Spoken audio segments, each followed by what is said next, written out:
Good morning. Welcome to subramani.com. I'm going to create a series of YouTube videos on which is largely equity lessons from Subra, or what I have learned from the market, lot of reading, lot of doing and things like that, and understanding the most important thing about equity, about sales, about golf and about chess. I believe same is true for bridge too. People can play for very long periods of time and not be able to say that I have understood how it is to be played and how it is to be approached, which is exactly the reason why these topics attract the maximum number of books, right? There is no one approach to sales. There is nothing called an HNI. Each HNI is a different animal. I know HNIs would write down everything that they do because their family requires proper documentation, and I know HNIs who just don't let even their wife know what they have done. So there is nothing called an HNI animal. There is a zoo called HNIs, where there are many HNIs and each one behaves very differently. So same thing for equity also. Lot of things which we tell you are true, and for everything I can give you a counter. One of the good books to read is the Investment Fables by Ashwath Damodaran, saying how equity stories are created, right? So equity stories can be created over long periods of time, and stories sell. So you need stories to sell. So let me pick up some of the things which I have learned and which would be very useful for you to know. Compounding, of course, compounding is something on which I have spoken a lot. N is very important, so important that even assuming that every week you had picked up the worst day to invest from 1979 till today, but you had done it consistently, which means you are talking about 41 years of investing, you would have made damn good amounts of money. Remember, you chose the worst day of the month or you chose the worst day of the week. It didn't matter. You paid what you paid as brokerage doesn't matter, because it was an equity portfolio. There was no recurring charge, so you just kept it with you. And sometimes in the 90s you dematted it. So till then you paid no charges. You got dividends. I'll assume for a minute you reinvested those dividends. Believe me, your returns won't be very far away from what you would have got with indexing, right? You would have got that kind of a return. Why? Because you didn't pay charges, you didn't pay AMC charges, you didn't pay demat charges. Demat charges are so expensive. Just go and have a look at it. So reducing cost is very important. This is a very important learning. But brokerage cost does not really matter in a direct equity portfolio. Please remember, brokerage costs do not matter in a direct equity investment portfolio. It matters in an index, in a AMC, right? If you have a AMC, then it matters. If you have a direct equity portfolio, it doesn't matter. Very clearly, investing requires a reasonable understanding of risk. You need to have patience. You need to understand the importance of mathematics, which means when somebody tells you something, you should be able to quick do a bullshit check on that, in what they are saying. And sometimes you feel like protesting. Sometimes you say, okay boss, have your fun, I'm going to anyway not recognize you 10 minutes later, so it doesn't matter.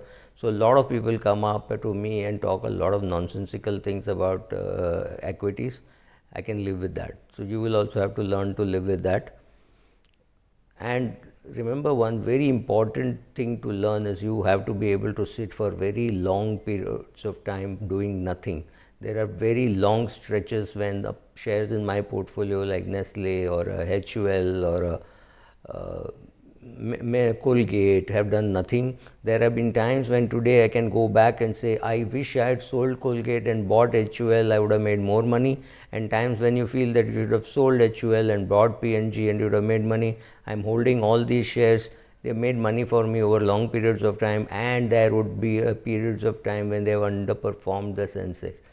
Doesn't matter. Believe in your asset allocation, sit tight over long periods of time. It's important to learn that. Whatever you lose by way of depreciation, you can get in terms of dividend. So if you have bought a 100 rupee share in which there's a 5 rupee dividend and the price has fallen to 98 or 99, it doesn't matter because you've got 5 rupees as dividend. So dividends are very important in long term portfolio wealth creation.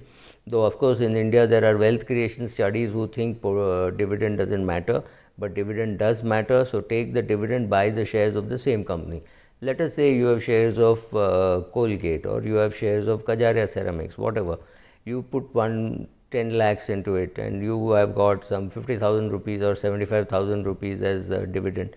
Use that 75,000 rupees to buy more of Kajaria or Colgate or whatever you have, so that you have the full impact of DRIP. DRIP is dividend reinvestment plan. Unfortunately, in India, there is nothing called DRIP available, which means the company will not give you additional shares in lieu of dividend.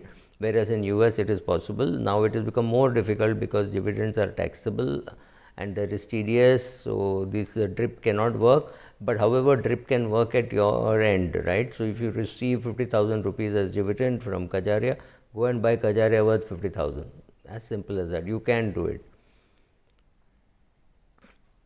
If the stock market falls 20% over a 12-month period, you will get a lot of articles saying, if the market keeps falling, what will happen? Obviously, if the market keeps falling 20% week on week, month on month, at some stage the index will go to zero and we can shut down the stock exchange, right?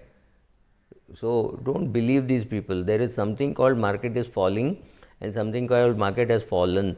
What we normally know is market has fallen. We do not know next minute whether the market is going to go up or go down. So choose your words carefully. Falling is present continuous, which is never true. Rising, falling are never true. Has risen, has fallen is the truth, because you can say till now the market is fallen. At 2:30 you're making this statement, at 2:31 the market should start going up. You don't know. So please choose your language properly. And more important, apart from seeing all this around you, the question is to ask yourself is, if I had started an SIP in 1979 in any one share, would I have continued till today? Would the company itself have survived till today? There are many index companies which fell by the wayside. Immediate to mind are say Nirlon, Silverline, right? These companies have just, I mean, Silverline has completely vanished. We have no clue where the promoters are, right? But it was in the index at one point in time. Would I have, I did not panic at 30, does it mean I will not panic at 60? You have to ask yourself a deep question, right? How would your reaction to your portfolio change based on your age? That's very important to know. I mean, today when I see some of the statements which Mr. Buffett makes, I don't know whether to completely trust him as I would have trusted maybe 20 years ago. Today at 90, I do not know whether his responses are as perfect as I think I want it, right? If you read Ken Fisher's saying, he said Phil Fisher ceased to be a good investor after his age of 70.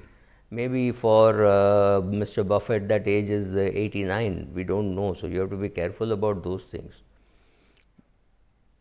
Does reading more and reading a lot in the media, in the current press, will that create panic for me in my portfolio? You have to answer for it yourself. When I read it, I look at the byline, I start laughing, saying, "ठीक है, doesn't matter." But you have to decide which YouTube videos you will follow, which blogs you will follow. The choice is completely up to you.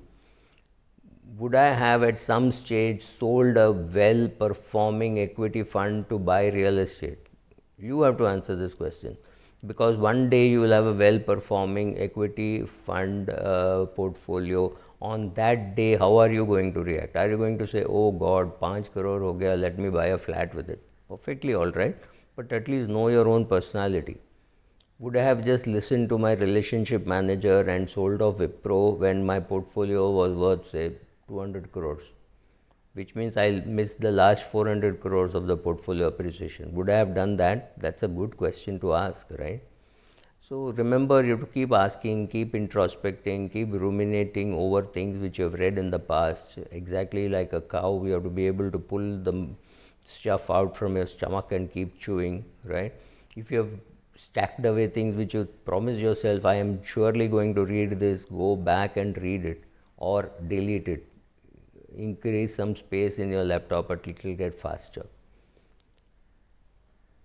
Would I have shuffled my portfolio just on a hunch that this is going to do well, this is going to do, or will I put a scientific process? All these things, whichever I have enumerated, not in any particular order, all these things are important to learn and implement for creating wealth in the long run. So I do not know how to classify this, so I am calling it Equity Lessons from Subra. There will be many more in the days to come. Thank you.